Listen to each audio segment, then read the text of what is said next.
This is Mike Sinato with the Real News Network. I'm here with Nancy Pelosi's primary challenger, Stephen Jaffe. Mr. Jaffe, thanks for coming on the show. Can you tell us a little bit about why Nancy Pelosi deserves to be primary by a progressive?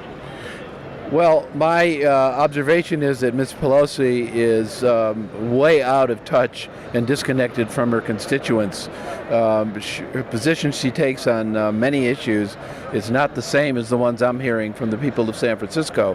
I think it's important to remember Ms. Pelosi, while she may have a nationwide reputation, is nevertheless a congressperson from the 12th District of California, which is about 90% of the city of San Francisco, and I don't think she shares the same political views and values that her constituents do. So I live there, that's why I'm running in the 12th District, and that's primarily why I'm doing it. And what are your thoughts on her claims that single-payer health care shouldn't be in the 2018 Democratic Party platform? She's cited that it's not pragmatic, it couldn't happen. I don't know what a lot of her objection to single-payer system means. Not pragmatic. What does that mean? She says a lot of things that are just superficial and cosmetic, feel-good words, but if you analyze them, they really are gibberish. They're nonsensical phrases. The truth is that single-payer can be cheaper than the system that we have now. There's no profit involved in a single-payer system, and it's much cleaner to operate. So I don't place much credence in her objections. And can you speak a little bit about your efforts to get dark money out of politics in the San Francisco area? Yes.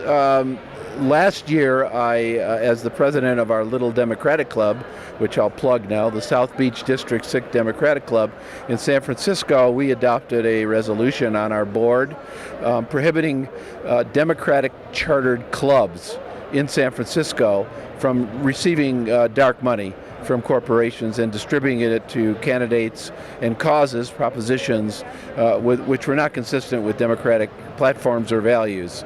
That little resolution was then adopted by another Democratic club, the Potrero Hill Democratic Club, and then it was adopted by the county, the DCCC, Democratic County Central Committee.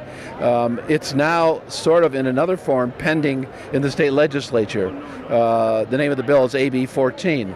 So I'm very proud to the extent I had anything to do with getting it started. I'm very proud of having done that, and I think it's something that needs to be done nationally. At the end of it, it is a Citizens United issue, and I'm hopeful that if I'm elected, I can go to work on trying to reverse the effects of the Supreme Court decision in Citizens United via lawful and constitutional legislation. And what do you think the Democratic Party should be doing to address, dark money and the power elites and the oligarchy have over it? And how can progressives push corporate Democrats to either get in line with progressive values or get out of office? Well, that's about 5 questions. Let me tackle those. In terms of changing who is the Democratic Party, who controls it, I think a couple things can be done immediately. The first and most important thing is to abolish superdelegates. They're undemocratic. They essentially discount or completely ignore the votes of people who vote in Democratic primaries. I think we need to get a much more transparent process in terms of nominations. We need to get rid of what I find to be silly arguments made by the DNC, which they're making right now during a pending court case, that they have a right to essentially lie, cheat, and steal and pick anybody they want, and they're not accountable to anyone. That is not what the Democratic Party stands for.